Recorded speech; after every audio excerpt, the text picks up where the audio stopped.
Hello' Brian, বিয়াৰ video' দিওঁতে জোৰোণৰ ভিডিঅ' এটা ৰৈ গৈছিল। যিহেতু ভাই শহুৰৰ বিয়া আছিল, জোৰোণৰ ভিডিঅ'টো দিয়াই নাছিলোঁ। আৰু এতিয়া আমি ৰেডি হৈ ল'লোঁ আৰু ইফালে কইনাৰ ঘৰত নিয়াৰ কাৰণে বস্তুবিলাক পেকিং কৰি আছে। আৰু মই অকণমান ভিডিঅ' ৰাখি থৈ দিলোঁ স্মৃতি হিচাপে কেতিয়াবা চাব পাৰিম বুলি। আৰু ইফালে আমি বাছত বহি ল'লোঁ আৰু ভাগিন গৈজনীয়ে কৈ আছে মামীৰ ওচৰত বহিম বুলি।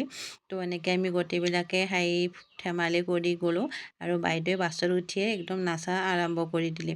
আৰু বিয়া বাহুত এনেকৈ হাঁহি ধেমালি কৰি গ'লে মানে বেছি ভাল লাগে। তো আমি ইফালে কইনাৰ ঘৰ আহি পালোঁ।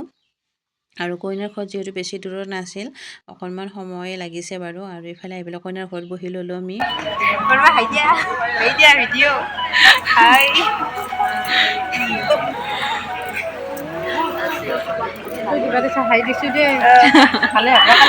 ইফালে আমাৰ কইনাও আহিলে আৰু কইনাজনী চাওকচোন ইমান ধুনীয়া, ইমান কিউট।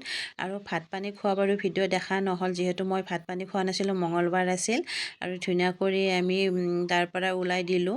আৰু জোৰোণত আহি বহুত বেছিয়ে ভাল লাগিলে। আৰু ভিডিঅ'টো চাই ভাল লাগিলে, লাইক কমেণ্ট শ্বেয়াৰ কৰিব। ধন্যবাদ।